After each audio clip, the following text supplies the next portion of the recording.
Hola, ¿qué tal? Muy buenas tardes. Saludo a mis compañeros y compañeras integrantes del Comité de Transparencia de la Secretaría Ejecutiva del Sistema Estatal Anticorrupción.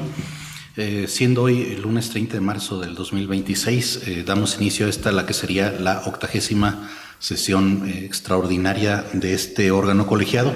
y con fundamento en los artículos 40, fracción 2 de la Ley General de Transparencia y Acceso a la Información Pública, el artículo 28 del Estatuto Orgánico de la CCEA y el artículo 14 de los lineamientos de sesiones de este órgano colegiado, me permito solicitar a nuestro compañero, el licenciado Guillermo López Ovalle, que sea tan amable, por favor, de hacer el pase de lista correspondiente y verificar el quórum legal.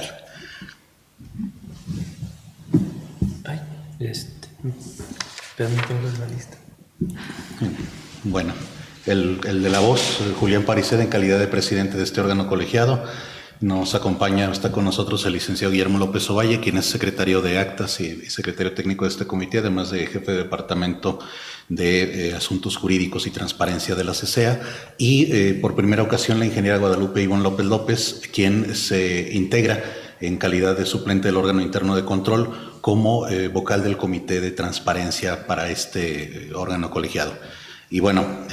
encontrándonos los tres presentes, se acredita el quórum legal que nos exigen los lineamientos de sesiones para poder funcionar en los términos en los que la ley lo exige, por lo que sometería a consideración de ustedes el siguiente proyecto de orden del día, si están conformes. En primer término, consultar a ustedes si autorizan la dispensa de la lectura del acta y de los acuerdos que se someterán a su consideración para el desahogo de los puntos 2 y 3 del presente proyecto de orden del día, pues teniendo en cuenta que los hemos recibido previamente para su análisis. En el punto número 2, lectura y en su caso aprobación del acta del 19 de marzo del 2026. Punto número 3, discusión y aprobación del acuerdo del Comité de Transparencia de la CCEA por el que se aprueba la clasificación de información con carácter de reservada, que deriva de dos solicitudes de acceso a la información, la número 6020-8580, 40 y terminación 426,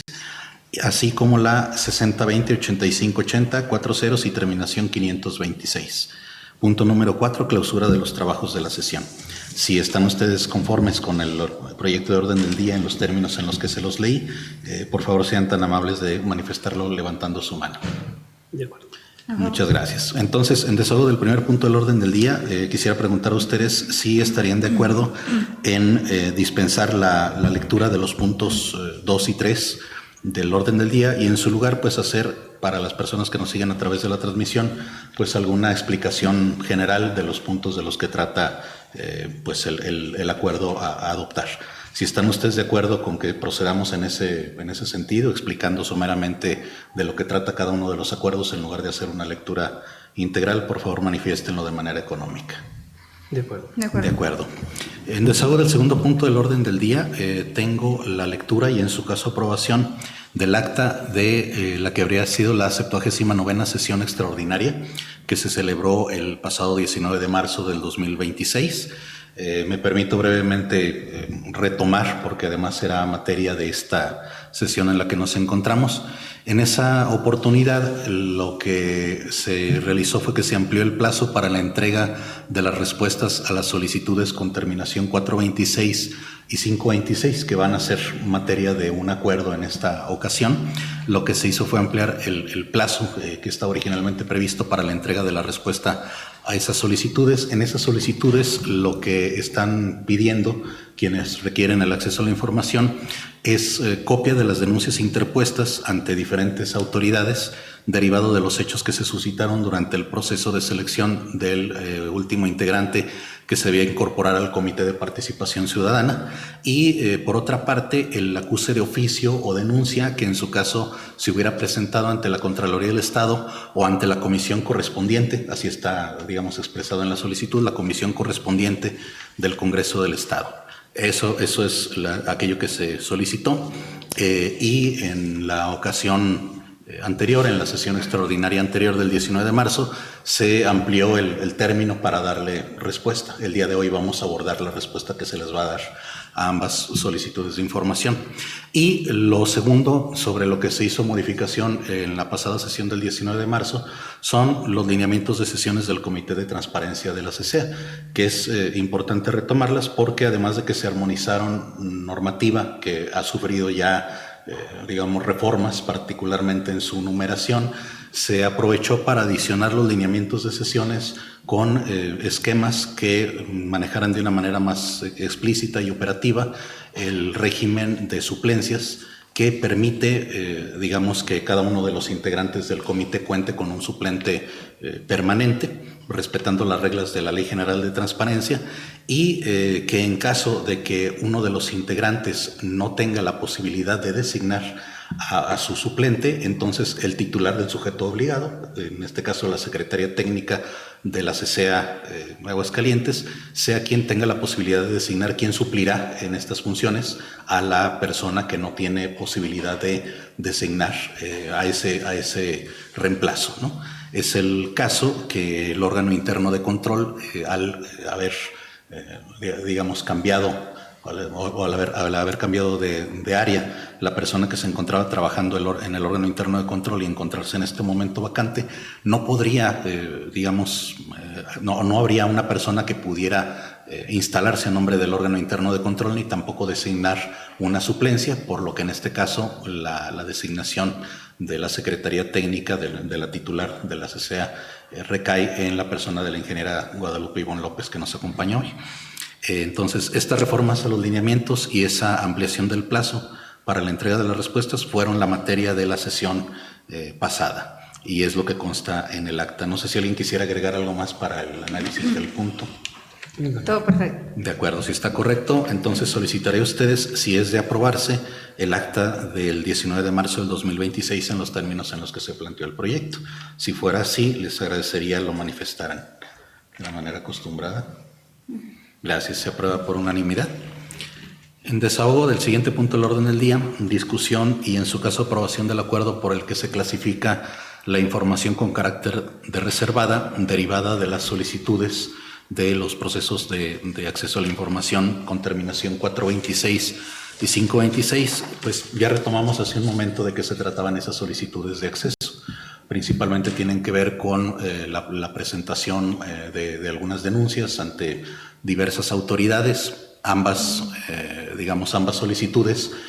pretenden o buscan en lo sustantivo el acceso a conocer de esas mismas denuncias y en esta ocasión el proyecto de acuerdo por el que se les está planteando y convocando al Comité de Transparencia es uno en el que se clasifica la información con carácter de reservado. Esto es, el acceso o el derecho de acceso a la información se limita o se restringe en razón de que existen, causas que las propias normas prevén al respecto. El acuerdo hace una verificación por tres partes, hace tres tipos de verificaciones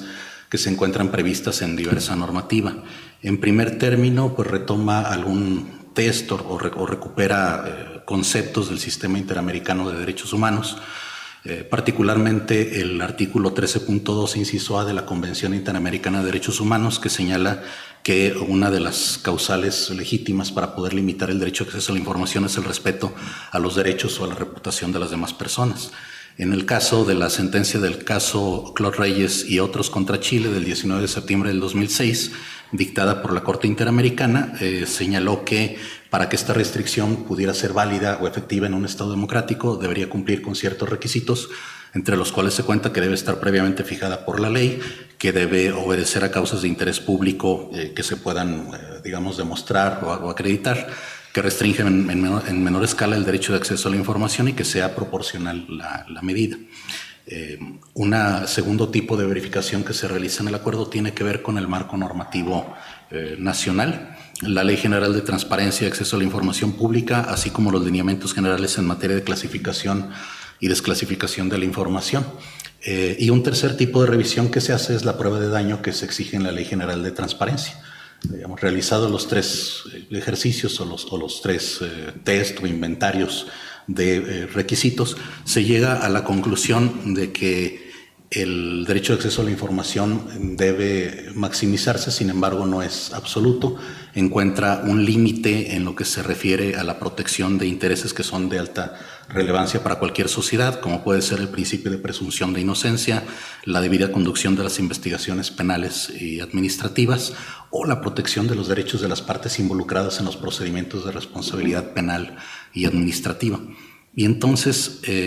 digamos, tras esos razonamientos, encuentra que la medida que resulta más proporcional, menos gravosa para ese derecho de acceso a la información, es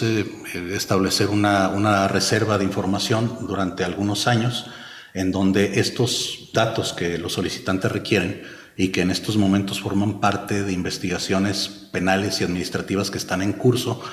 deben permanecer con ese carácter de reserva. Así lo disponen diversas normativas que han sido citadas en el acuerdo y tras revisar los aspectos o las dimensiones establecidas tanto en el sistema interamericano como en los lineamientos generales para la clasificación de información, y la propia prueba de daño, llegan a la determinación de que la medida, la restricción que se hace pues al reservar este expediente, este dato, es proporcional al poder encontrarse información que permitiría, por ejemplo, conocer posibles estrategias que pudiera seguir la investigación de las autoridades que lo están investigando, o que pudiera en algún momento hacer identificable a las personas que están mencionadas o intervenidas en los documentos que se anexan y en la relación de hechos que se presenta a las autoridades, y que por lo tanto pues se corre el riesgo de que pudieran en algún escenario verse afectadas o verse impactadas en su vida laboral, o que enfrentaran algún tipo de denostación en los ámbitos sociales o laborales.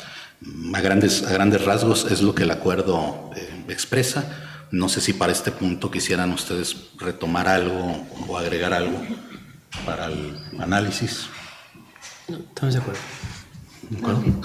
Entonces, si se encuentra suficientemente discutido, sometería a su consideración si están conformes con el acuerdo por el que se aprueba la clasificación con carácter de reservada del contenido de las denuncias, cuya copia se solicitaba mediante las solicitudes de acceso a la información con terminación 426 y 526. Si están a favor de la reserva, por favor manifiestenlo ahora. A favor. Muchas gracias. Y pues concluidos los asuntos del orden del día que nos convocan a esta 80ª sesión extraordinaria, la declaro clausurada siendo las 3 de la tarde con 32 minutos del día 30 de marzo del 2026. Muchas gracias.